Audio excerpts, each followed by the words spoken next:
नारद जी ने शीश झुकाकर भगवान विष्णु को प्रणाम किया और कहा, हे प्रभु, मैं अभी अभी पृथ्वी लोक से लौट कर आ रहा हूं।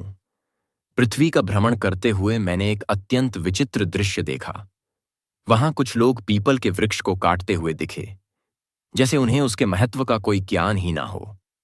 दूसरी ओर कुछ तपस्वी मुनि पूजा कर रहे थे। वे उसकी परिक्रमा करते, उस पर जल अर्पित करते और मंत्र उच्चारण करते हुए भगवान विष्णु की स्तुति कर रहे थे। हे प्रभु, इस विरोधाभास को देखकर मेरे मन में जिज्ञासा उत्पन्न हुई। पीपल के वृक्ष का क्या रहस्य है? यह वृक्ष इतना पवित्र क्यों है कि कुछ लोग इसकी पूजा करते हैं, और जिन्हें इसका ज्ञान नहीं है वे इसे काटने का पाप क्यों करते हैं? कृपा करके मुझे इसके महत्व के विषय में विस्तार से बताइए, ताकि मैं इस ज्ञान को लोक में फैला सक। भगवान विष्णु के मुख पर एक कोमल मुस्कान खिल उठी। वे मंद स्वर में बोले, हे नारद, तुम्हारा प्रश्न अत्यंत महत्वपूर्ण है। पीपल का वृक्ष कोई साधारण वृक्ष नहीं है। यह वृक्ष स्वयं मेरे स्वरूप का प्रतीक है। यह न केवल देवताओं का निवास स्थान है, बल्कि इसकी पूजा से मनुष्यों के समस्त पापों का नाश होता है और उन्हें मोक्ष की प्राप्ति होती है। सुनो, मैं तुम्हें पीपल के वृक्ष के महत्व की एक कथा सुनाता हूं, जो यह स्पष्ट करेगी कि क्यों यह वृक्ष पवित्र है और क्यों इसकी पूजा करनी चाहिए। हे नारद, इस कथा का केवल वर्णन और श्रवण ही मनुष्य के लिए पुण्यदय है। जो भी इस पावन कथा को श्रद्धा और भक्ति के साथ सुनता है या सुनाता है, उसे अनगिनत पुण्य प्राप्त होते हैं। जो व्यक्ति इस कथा का श्रवण करता है, उसके जन्म जन्मांतर के संचित पाप नष्ट हो जाते हैं, चाहे उसने अपने अज्ञानवश कितना ही बड़ा पाप क्यों न किया हो। इस कथा के श्रवण से उसे पापों से मुक्ति मिलती है। इस कथा को सुनने वाला अपने पितरों का आशीर्वाद पाता है, उसके पूर्वज संतुष्ट होते हैं और उसे सुख, समृद्धि और शांति का वरदान देते हैं। इसके फल स्वरूप पितरों के ऋण समाप्त होते हैं और उनके मार्ग में आने वाली बाधाएं दूर होती हैं। इस कथा को सुनने वाला व्यक्ति अपने घर में दुर्भाग्य, दरिद्रता और कष्टों को दूर करता है। उसके परिवार में सुख, समृद्धि और लक्ष्मी का वास होता है। उसका जीवन सदा मंगलमय रहता है। यदि किसी स्त्री पुरुष को संतान सुख की प्राप्ति में बाधा हो रही हो, तो वह इस कथा को श्रवण करके पीपल के वृक्ष की पूजा करें। उसे संतान सुख की प्राप्ति अवश्य होती है।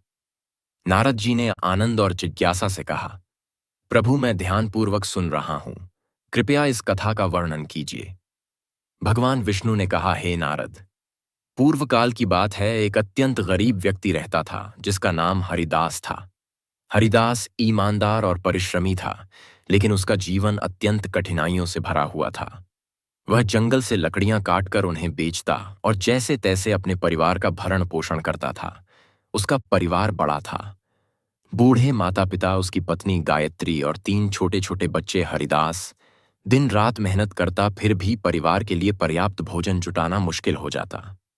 उसके घर में किसी भी प्रकार का धार्मिक कार्य नहीं होता था और ना ही देवताओं की पूजा अर्चना होती थी।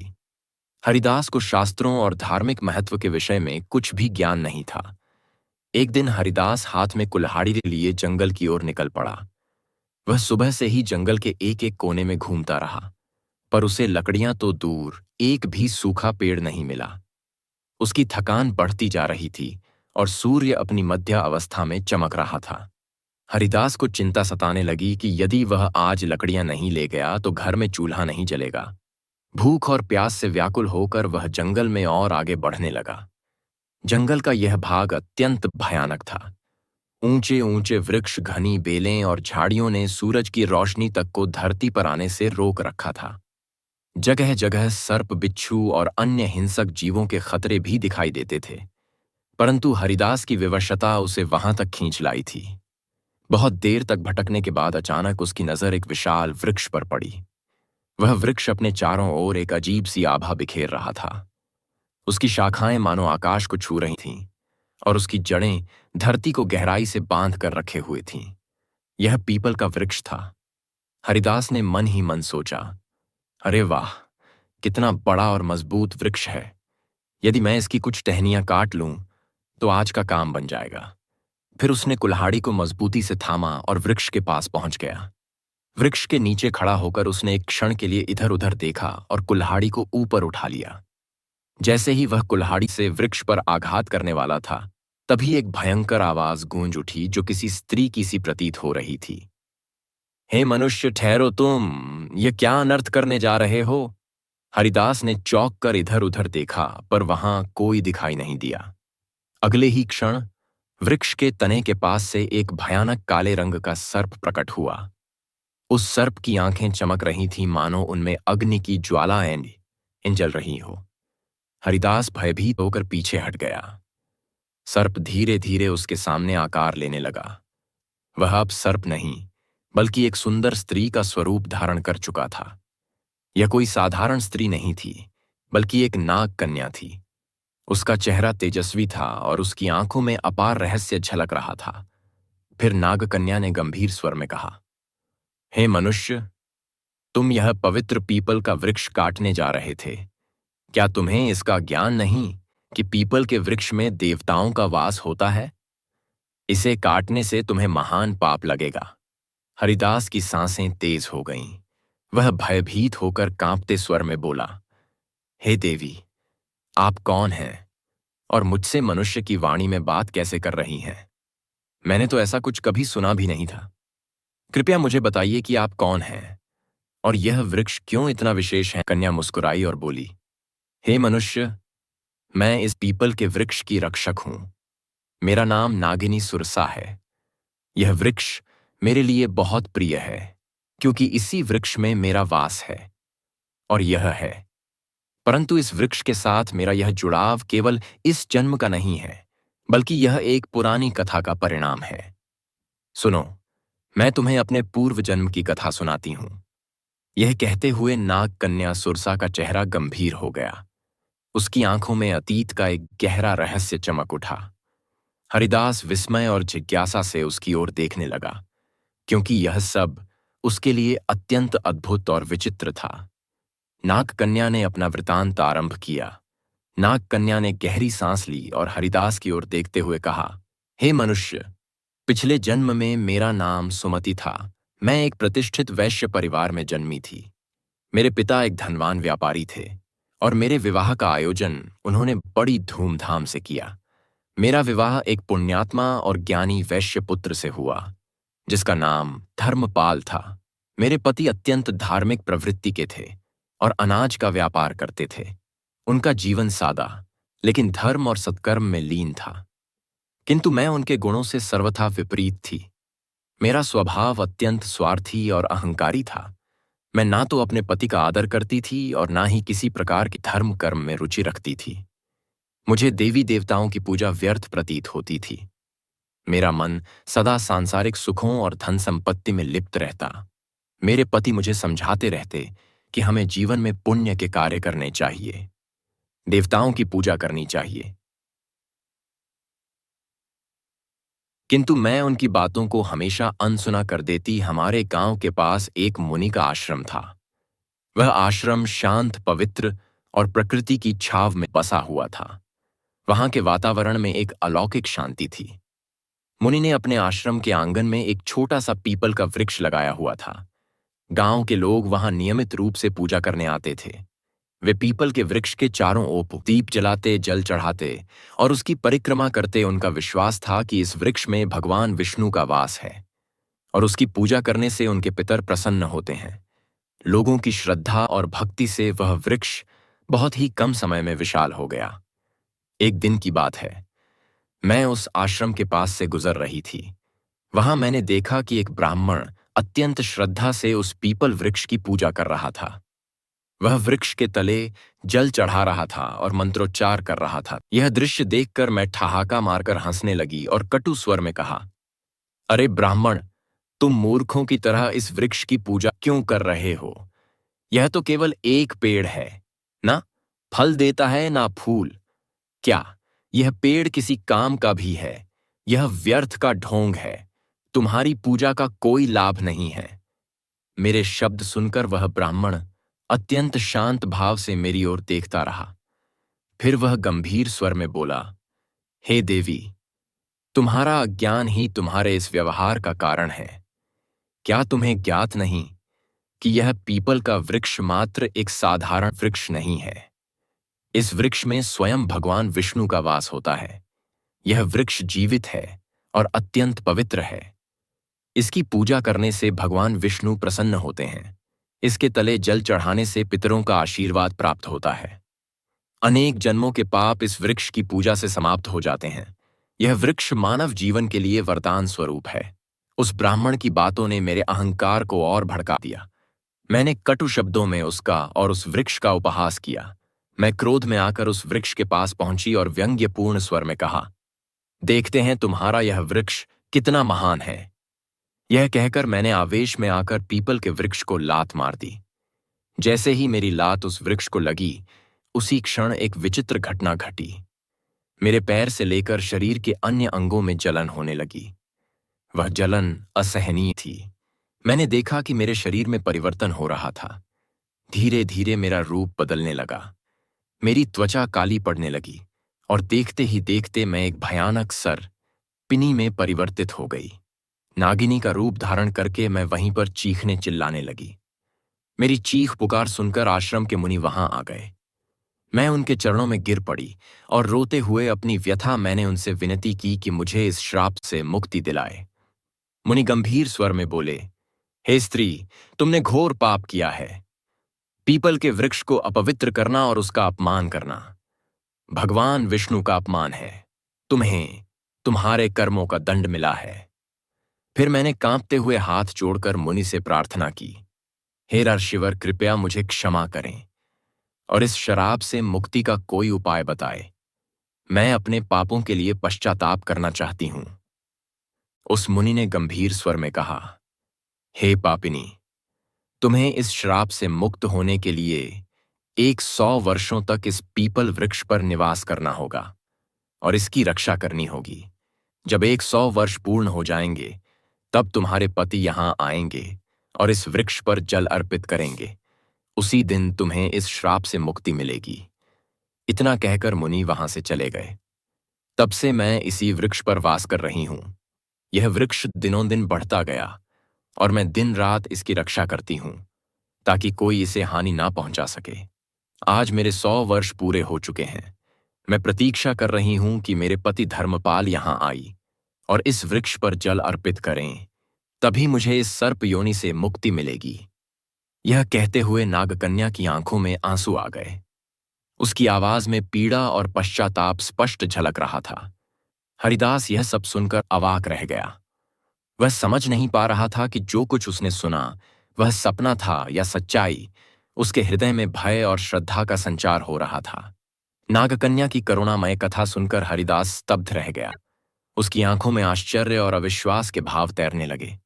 उसे यह बात समझ में नहीं आ रही थी कि वह स्वयं इस घटना से किस प्रकार जुड़ा हुआ था।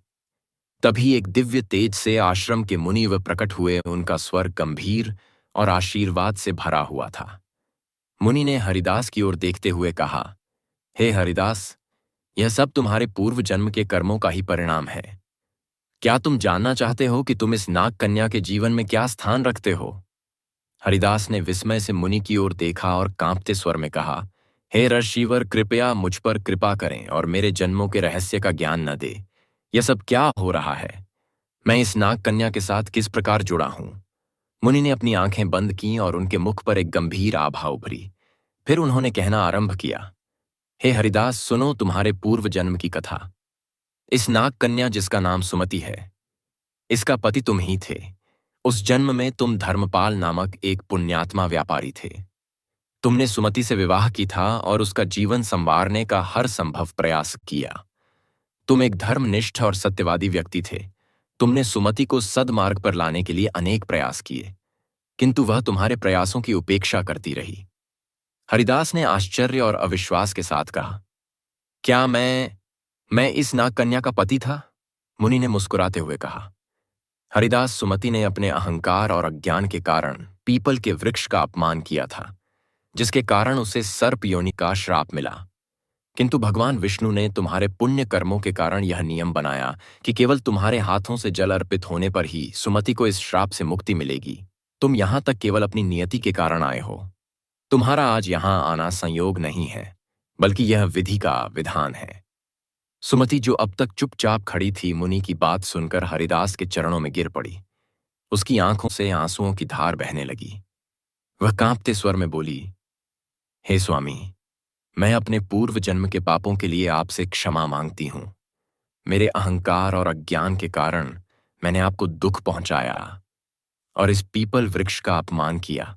किंतु आज मैं आपसे एक बार फिर प्रार्थना करती हूं, कृपया इस पवित्र वृक्ष पर जल अर्पित कर मुझे इस श्राप से मुक्त करें। हरिदास की आंखों में करुणा भर आई। उसने नागकन्या के प्रति कोई क्रोध या घृणा नहीं दिखाई, बल्कि उसके हृदय में श्रद्धा और सहानुभूति का भाव जाग उठा। उसने मुनि की ओर देखा और कहा, हे ऋषिवर, मुझे बताइए, मैं इस पुण्य कार्य को कैसे पूरा करूं?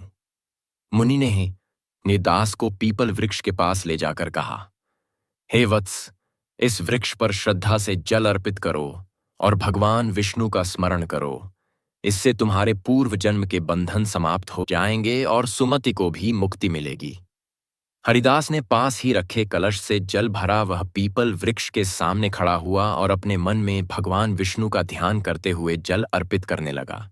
जैसे ही उसने जल की धार पीपल पल की जड़ों में चढ़ाई, एक अद्भुत घटना घटी। पीपल वृक्ष के नीचे एक दिव्य प्रकाश फैला और नागकन्या का सर्प रूप धीरे धीरे नष्ट होने लगा। स्थान पर एक सुंदर तेजस्वी स्त्री प्रकट हुई। उसका चेहरा चमक रहा था मानो वह स्वयं एक देवी हो। सुमति ने हाथ जोड़कर हरिदास और मुनि को प्रणाम किया। सुमति ने कहा, हे स्वामी, आपके पुण्य और भगवान विष्णु की कृपा से मुझे आज इस अभिशाप से मुक्ति मिली है। मैं आपके प्रति कृतज्ञ हूं। आपने न केवल मेरे पापों का प्रायश्चित करवाया, बल्कि मुझे मोक्ष के मार्ग पर ले आए। मुनि ने आशीर्वाद देते हुए कहा, हे सुमति, अब तुम स्वर्ग लोक को प्रस्थान करो। तुम्हारे इस श्राप का अंत हो चुका है। भगवान विष्णु तुम्हें आशीर्वाद दें। सुमति ने एक बार फिर पीपल वृक्ष की परिक्रमा की और वहां से दिव्य प्रकाश के साथ स्वर्ग लोक को प्रस्थान कर गई। इस घटना के बाद हरिदास के जीवन में बड़ा परिवर्तन आया। उसने पीपल वृक्ष की महिमा को समझा और प्रतिदिन उसका पूजन करने लगा। उसने अपने परिवार को भी धर्म के मार्ग पर चलने की प्रेरणा दी। वह जान गया कि पवित्र वृक्षों का सम्मान और देवताओं का स्मरण जीवन को सफल बनाता है। भगवान विष्णु ने पीपल वृक्ष के महत्व की कथा समाप्त की। उनके मुख पर करुणा और दिव्यता का तेज झलक रहा था। देवर्ष नारद जी अत्यंत भाव विभोर होकर बैठे थे। उन्होंने भगवान विष्णु की स्तुति करते हुए कहा, हे प्रभु, आपने पीपल वृक्ष की महिमा और यह कथा सुनाकर मेरी जिज्ञासा को शांत किया। मैं धन्य हो गया। इस कथा से यह स्पष्ट हुआ कि मनुष्य अपने अज्ञान और अहंकार के कारण ही पाप के मार्ग पर चलता है, किंतु आपकी कृपा से ही उसका उद्धार संभव है। यह वृक्ष न केवल पवित्र है, बल्कि स्वयं आपका दिव्य स्वरूप है। भगवान विष्णु मुस्कुराते हुए बोले, हे नारद, यह सत्य है। पीपल का वृक्ष सृष्टि का जीवन है।